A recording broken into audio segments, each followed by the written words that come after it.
capítulo 3, versículo 1.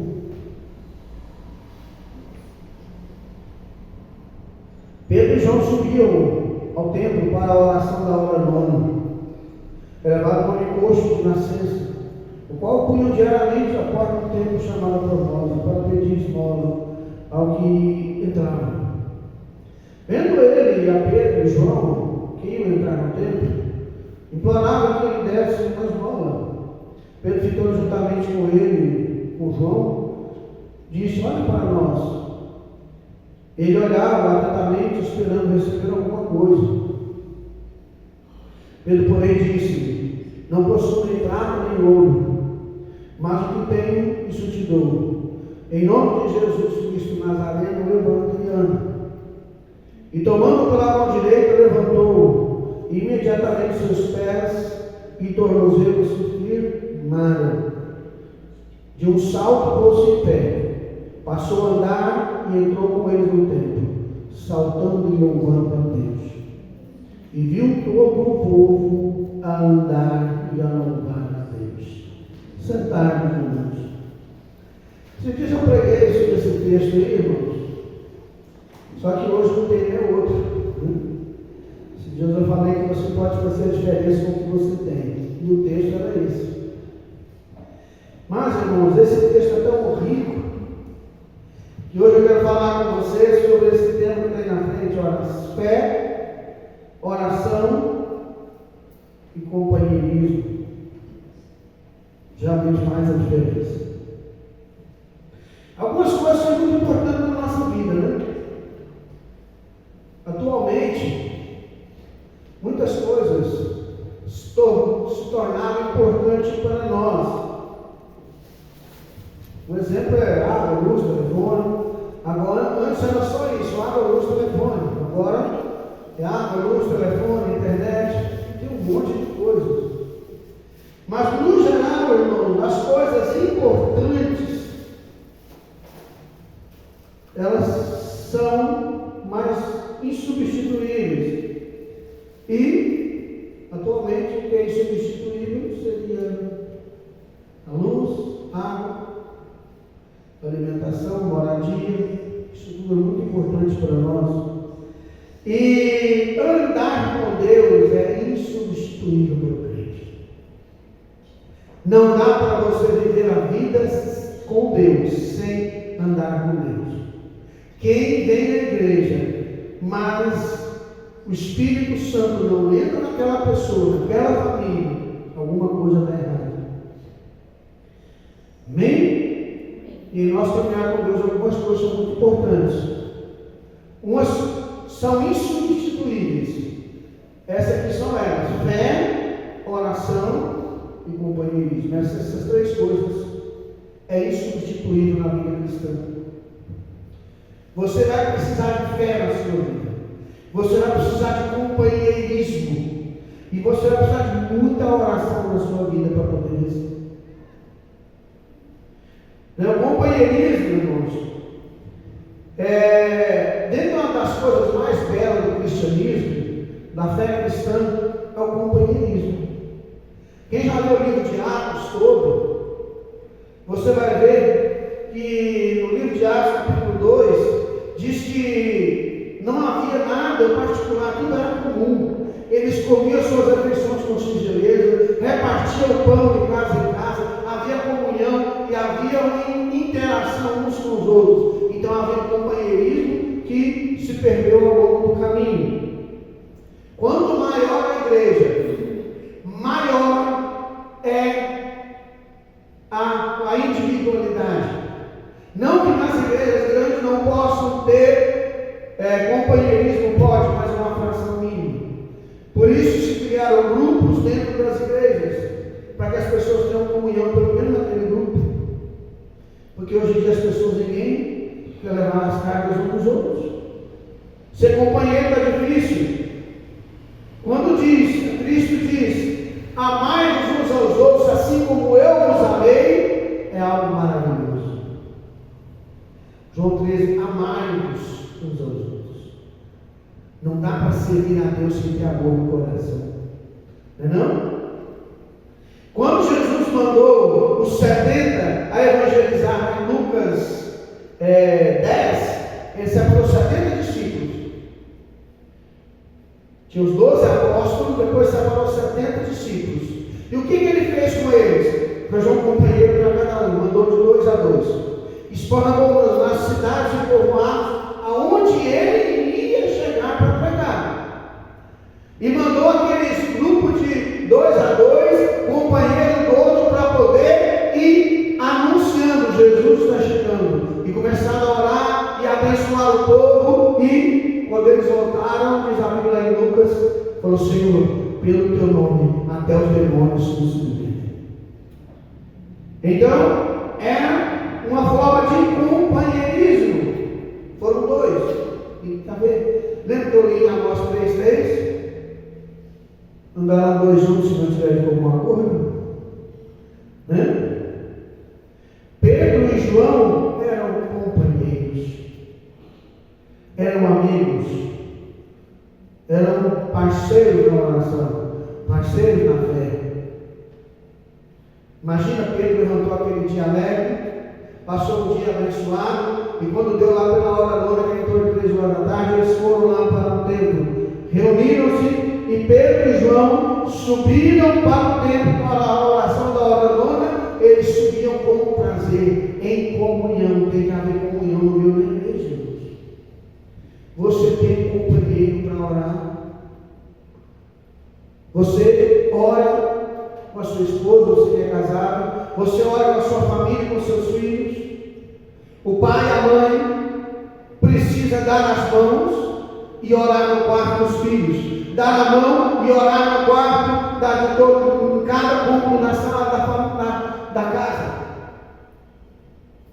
É preciso que a sua família tenha comunhão.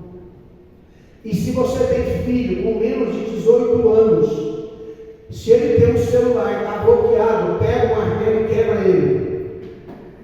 Ele não pode ter o celular bloqueado. Você tem que estar olhando uma vez por semana, uma vez por mês, o que ele está vendo, o que ele está assistindo, o que ele está compartilhando, porque se ele, isso aqui é uma porta do inferno para entrar o diabo na sua casa.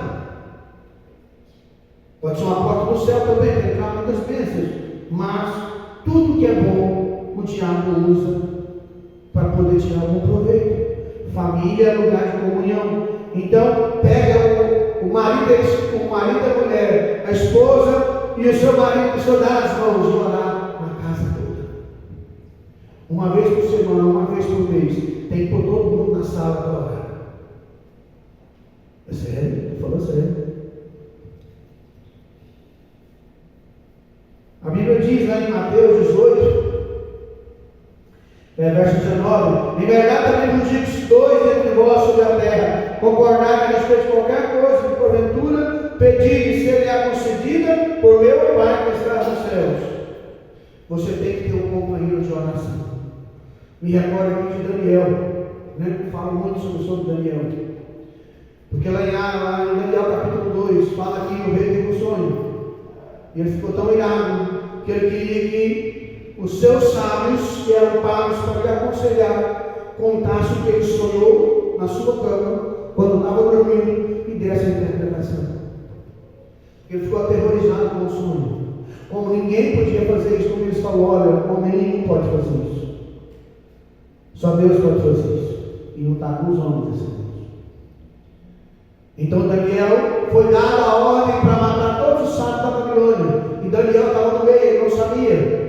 Chamou o capitão da guarda, chamou Daniel, e falou: por que é tão grave? Porque o mandato do rei é tão urgente. Porque já são para prender todos os sábios. Provavelmente foi na casa de Daniel para prendê-lo. Daniel abre a porta: você vai preso agora. Por quê? O rei mandou matar todos os sábios. Mas por que é tão rápido assim? Ele teve um sonho, ninguém pode contar o sonho. Me leva até o rei. Levaram Daniel até o rei e falou assim: olha, ó rei. O rei contou a situação para Daniel: me dá um tempo. Daniel deve ter pedido uns 3, 4, 5 dias por semana para me orar ao meu Deus. Depois eu vou te dar a interpretação. O que Daniel fez quando ele conseguiu o tempo? Chama seus 3 amigos, Ananias, Misael e Azarías, e vão orar. Se Deus não intervir nesse negócio, vai morrer. E muita gente vai morrer. Porque o rei é algo impossível. Mas o nosso Deus é Deus do impossível. Se você tiver um parceiro de oração, você vai conseguir vencer mais fácil as lutas, as batalhas. Amém? Eclesiastes capítulo 4, versículo 9 em diante. Melhor é ser dois do que um, porque tem melhor pago o seu trabalho. Amém? Em diante. Porque se um cair, o outro levanta o seu companheiro. Mas ai que estiver só, pois caído não haverá quem o levante. Também se dois dormirem juntos, eles se aquietarão, mas um só não se aquietará. E se alguém prevalecer contra um, os dois lhe resistirão, e o cordão de 3 dobras não se para, não se quebra tão depressa. Esse cordão de 3 dobras, a gente aprendeu. A gente fala muito em casamento, para quem está casando. Esse é um dos textos preferidos para a gente falar sobre casamento nesse. Qual que é o cordão de 3 dobras? O marido, a mulher e Deus. É Deus, o marido e a mulher. Se não houver essa comunhão do casal e Deus, não há não como vencer. Então, esse volta mais um versículo atrás. Também se 2 dormirem juntos, eles se aquietarão. Esses dias eu não saco a cachorrinha de casa, eu criei. É interessante o jeito que eles dormem. É muito gozado aquilo. É um ninho, um em cima do outro. Um amontoando em cima do outro. Não é de lado, não. Um sobe em cima do outro e um amontoado. É 4. Por quê? Para se aquietar, para se aquecer. É um processo natural no reino animal. E é um processo natural também. Lembra que Davi, quando ele estava velho, já idoso, e quando chamaram uma mulher bela, de boa parente, boa índole, e ela foi, se não me engano, na Sunamita, e ela foi para dormir com Davi para aquecer. É melhor que serem 2 do que um. Você tem que ter um parceiro de oração, um parceiro para te aconselhar, um parceiro para poder te dar a mão. Gálatas 6:2, levai as cargas uns dos outros, e assim cumprireis a lei de Cristo. Glória a Deus. Deus quer que a gente seja companheiro um do outro, irmãos. Se o seu irmão estiver sofrendo, consola ele. Se ele estiver triste, anima ele. Se ele precisar de socorro e você puder, socorra. Agora, como é ruim quando uma pessoa está triste, está com um problema. Nossa, eu estou sofrendo tanto, estou numa luta, a luta está travada, né? Ele vai contar um problema, você fala, ih rapaz, eu nem te conto, eu estou sofrendo. Para mim está muito pior. Ele não quer saber disso, ele quer que você escute ele. Ele quer que você diga, olha, quando acontecer isso, o que você pode falar é, vamos orar e buscar o Senhor. Eu vou orar por você, Deus vai te abençoar. Porque tem coisas que a gente não pode resolver. Tem coisas que eu posso animar. Como eu vou animar? Como eu animo alguém? Irmão, para de olhar para o seu problema, olha para Jesus. O nosso problema, o meu e o seu, é porque a gente olha muito para o problema. Tem hora que você tem que esquecer o problema e buscar somente a solução. E a solução única e exclusivamente é Deus. O problema de Daniel era insolúvel. O rei queria algo impossível, mas Daniel acreditou no Deus do impossível e a revelar o que o rei Nabucodonosor sonhou em detalhes. E ele dá a interpretação. E eu queria estar lá para ver a cara do rei quando Daniel começou a contar minuciosamente a imagem do que ele viu no sonho. Ele falou, esse é o sonho, agora eu vou te dar a interpretação. Imagina a glória que foi para Deus naquele dia. Porque não foi Daniel que foi honrado apenas, foi o Deus de Daniel que resolveu o problema. Quando você é honrado, você tem que dar a glória para o Senhor. Né? Você tem sido um bom companheiro para o seu irmão, principalmente para a sua família. A Bíblia diz que aquele que não cuida dos seus, especialmente da sua família, negou a fé e é pior do que o incrédulo. Você tem que cuidar da sua família, cuidar do seu lar, cuidar da sua casa, ser uma boa esposa, ser um bom marido, ser submissa. O marido precisa honrar, proteger e amar a esposa. E por aí vai. Você tem sido um bom cônjuge, um bom companheiro.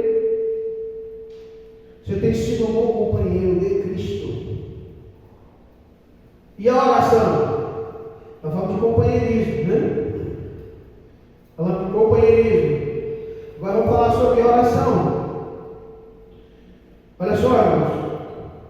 O que é oração?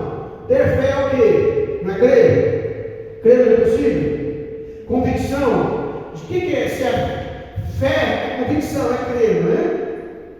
Mas oração é falar com Deus. A oração é você falar com Deus. Amém? Quem ora sem fé, fala com o vento e o nada lhe responde. Mas quem ora com fé, Deus sempre o responde. Deus sempre está tendo uma oração com fé. Deus é sua fonte. Deus é o seu galardoador. Todos os grandes homens de Deus na Bíblia tinham um relacionamento com Deus. Nós vemos Abraão, nós vemos Isaac, nós vemos os grandes homens de Deus. Eram homens de oração. Eram homens que falavam com Deus. Desde Josué, Davi, Asa, todos eles eram homens de Deus, que falavam com Deus. Bem, você precisa falar com o Senhor. Você tem que falar com Deus. Quando oramos, quando a gente ora, eu vou abrir o meu coração para o Senhor. Eu vou colocar a minha vida no altar. Eu não tenho que ser aquela oração bonita. Tem que ser algo que sai do íntimo da minha alma.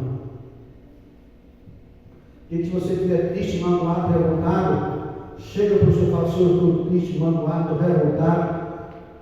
Parece que tudo está dando errado. Mas eu não desisto de te servir, eu nunca vou te abandonar. Com problema, sem problema, eu vou servir. Pode me faltar tudo, como diz lá em Abacuque, ainda que a figueira não floresça, que o produto da oliveira minta, que as ovelhas malhadas sejam arrebatadas do aprisco. Todavia eu me alegrarei no Senhor e exultarei no Deus da minha salvação. O profeta Abacuque termina aquele capítulo com isso: olha, pode faltar tudo, mas a minha fé não vai faltar. Eu vou continuar crendo no meu Deus. Porque a minha fé não está baseada nesse mundo. Se a minha fé for baseada no material, eu estou errando. O que é o material? É dinheiro? Também. A minha fé baseada no material é o relacionamento com as pessoas. Isso envolve esposa, marido, filhos. Eu não posso basear minha fé nisso. Eu não posso basear minha fé no material, naquilo que eu tenho, que eu posso tocar. A minha fé tem que ser colocada em Deus. Alguém aqui já viu a Deus? Não. Alguém aqui já viu o Senhor? Não. Nós cremos pela fé. Então a nossa fé deve ser colocada nele e eu preciso depender somente dele. Quando oramos, o céu baixa-se para nós. Pedro e João estavam em oração. Por isso o coxo foi curado. Em nome de Jesus do Nazareno, levantando. Não foi ele. Em nome de Jesus que você vai se curar. Não sou eu. E o que é fé? Fé é a base do nosso cristianismo. Não dá para ser cristão sem fé. Desde porque Hebreus 11:6 fala: sem fé é impossível agradar a Deus. Aquele que se aproxima de Deus deve crer que Ele existe, que é galardoador dos que o buscam. Então isso é fé. Porque nenhum de nós pode dizer que não é Cristo, ó Deus. Tudo que a gente tem é a palavra. Está escrito. Lembra em Atos capítulo 2? Porque a promessa é para vós, para vossos filhos, para todos aqueles que estão longe, isto é, para todos aqueles que o Senhor nosso Deus chamou. A promessa é para você, para nós. Romanos 10:17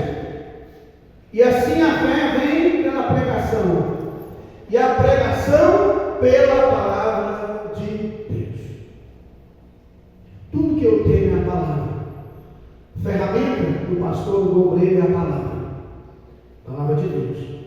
Você creu através da fé. A sua fé veio porque alguém pregou. Ou a sua fé veio porque você leu. A sua fé veio porque você ouviu. Né? Fé é indispensável. Nada substitui a fé. Nadinha. Jó perdeu riqueza. Jó perdeu saúde. Jó perdeu 10 filhos. Mas ele não perdeu a fé. Jó capítulo 42 ele escreve: eu te conheci só de ouvir, agora os meus olhos te veem. Ele nunca desistiu do seu Deus. Ele disse em Jó capítulo 21: eu sei que o meu Redentor vive. Ó, depois de revestir essa minha pele, os meus ossos, eu verei a Deus. Vê-lo por mim mesmo. Os meus olhos o verão em meu outro. Jó é aquele homem que cria em Deus. Diante do problema, diante da aflição, no olho do furacão, ele cria no Senhor, não desistiu. E nós hoje estamos desistindo de pouca coisa. Se Deus não me dá o que eu quero, não é Deus. Esse tipo de oração não faz parte da Bíblia. A Bíblia diz que eu preciso orar e confiar. E se Deus não me der, eu vou fazer como Sadraque, Mesaque e Abednego. Eu vou falar como ele falou: ó rei, se o meu Deus quiser me livrar dessa fornalha, ele vai livrar. Mas se ele não livrar, eu não vou deixar de servir. Eu vou para o fogo. Eu vou morrer, mas eu vou morrer fiel. Isso é fé, irmãos. Não é fé da boca para fora. Onde é que você está colocando a sua fé? Como é que você está vivendo a sua fé, irmãos? Jeremias 17 fala: bendito o homem que confia no Senhor, cuja esperança é o Senhor. Mas o mesmo capítulo diz: maldito o homem que confia no homem. Eu não posso confiar nas palavras, no agir do ser humano, porque nós somos muito falhos, nós erramos demais, nós falhamos demais. Então, em que se baseia a sua fé? A grande pergunta é: você tem exercitado a sua fé? Pastor, como é que eu faço para a minha fé crescer? Eu tenho que usar ela. Como é que se ganha músculo? Pegando peso, exercitando os seus músculos. Como é que você faz para ter saúde? Tem que fazer exercício. Como é que você faz para a sua fé crescer? Ore, leia a Bíblia, leia a palavra de Deus. Lembrando que na maioria das vezes que você orar, aí eu vou te dar uma péssima notícia: você não vai sentir nada, não vai acontecer nada na hora, mas você tem que crer: o meu Deus é o Deus de você. O meu Deus age de maneiras misteriosas, e o meu Deus não vai me desamparar. Ele abre porta e fecha porta, quando que ele quer, na hora que ele quer, como ele quer. Sabe o que o apóstolo Paulo diz aos Coríntios? Eis que uma porta grande e eficaz se nos abriu, mas há muitos adversários. Tem, irmãos. Tem muita gente que não quer ver você feliz, tem muita gente que não quer o seu sucesso.